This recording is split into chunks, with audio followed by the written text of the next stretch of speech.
இன்று வீடு, வாகனங்கள் அல்லது அசையா சொத்துக்களை விற்று தங்களுடைய கடனை அடைக்கக்கூடிய சூழ்நிலைக்கு ஆளாகக்கூடிய ஜாதகர்கள் யார் அப்படிங்கிற முதல்ல நாம் பார்க்க போறோம். யார் வீடு அல்லது வாகனங்கள் அல்லது அசையா சொத்துக்களை விற்று தன்னுடைய கடனை அடைப்பாங்க அப்படிங்கிறத ஃபர்ஸ்ட் ஆஃப் ஆல் சொத்துக்கார கிரகம் செவ்வாய், வீடுக்கார கிரகம் சுக்கிரன். அப்போ இந்த வீடு காரகனோட சுக்கிரனோட சனி, ராகு, கேதுகள் தொடர்புல இருக்கும். இதற்கு அடுத்தபடியா சந்திரனுடைய தொடர்பு இந்த சுக்கிரனுக்கு வரணும். சந்திரன் தான் விரயஸ்தானத்துக்கு காரகனா ஆகிறாரு. சந்திரன் தான் செலவுக்கு அதிக காரணமாக ஆகிறார். எனவே சந்திரனுக்கும் சுக்கிரனுக்கும் ஏதோ ஒரு வகையில் தொடர்பு வரும். அதாவது ராசி சேர்க்கை, பார்வை அல்லது அந்த ராசியில் இருக்கிறது, நட்சத்திரத்துல நட்சத்திர அதிபதியா தொடர்பு கொள்றது, இந்த மாதிரி விஷயங்கள் இதுல இருக்கணும். ஒண்ணு சுக்கிரன் முக்கியமா, ஃபர்ஸ்ட் ஆஃப் ஆல் சுக்கிரன் முக்கியமா சனி, ராகு, கேது கூட சேர்ந்து சந்திரனுடைய பார்வை சேர்க்கை அல்லது நட்சத்திரத்துல இருக்கிறது, அந்த இடத்துலயே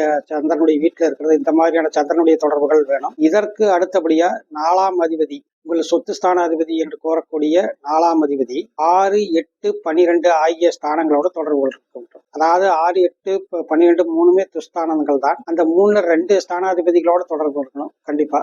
அப்படி தொடர்பில் இருக்கும்போது உங்களுக்கு 4ஆம் அதிபதியினுடைய திசையோ அல்லது 4இல் இருக்கக்கூடிய பாவகிரகங்களோட திசையோ நடந்தா கண்டிப்பா அவங்க தன்னுடைய சொத்துக்களை கடனுக்காக விற்பாங்க. கடன் அதிகமா போய் விற்பாங்க. சொந்தமா ஏதாவது தொழில் செஞ்சு அதன் மூலம் கடன் ஏற்பட்டு விற்பாங்க. ஏதாவது சீட்டு நாட்டு போட்டு அல்லது ஏதாவது ஒரு பைனான்சியல் சம்பந்தப்பட்ட தொழில் இறங்கி அதன் மூலம் கடன் ஏற்பட்டு வீடு வாகனங்கள் விற்பாங்க. அப்படி வீட்டு சொத்தை வித்தவங்களுக்கு அந்த கடன் அடைச்சது போக மீதி பணம் அவங்களுக்கு வருமா அப்படிங்கிறதுக்கு என்ன ரூல் இருக்குன்னா, அந்த 4ஆம் இடத்தையோ 4ஆம் அதிபதியோ இல்ல சுக்கிரனையோ இந்த ஜாதகமுடைய லாபாதிபதி எங்கிருந்தாவது தொடர்பு கொள்ளணும். அப்படி தொடர்புல இருந்தா அவங்க சொத்து வித்தது போக பணம் காசு மீதி ஆகும்.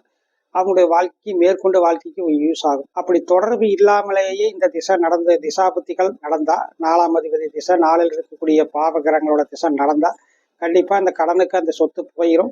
அது இவங்க சொத்தை வித்த பிறகும் கூட கடன் நீடிக்கும், அல்லது அதுக்கு கடனுக்கு சொத்துக்கு அந்த சொத்தினுடைய மதிப்புக்கு சரியா போகும். அந்த மாதிரி ஒரு தன்மை ஏற்படும். இதுதான் கடன்காரனாகி யார் சொத்துக்களை விற்பாங்க, யார் வீடு வாகனங்களை விற்பாங்க அப்படிங்கிறதுக்கான ஒரு அடிப்படையான ஒரு ஈஸியா புரிஞ்சிக்கக்கூடிய ஒரு ரூல்ஸ். மிக்க நன்றி, வணக்கம்.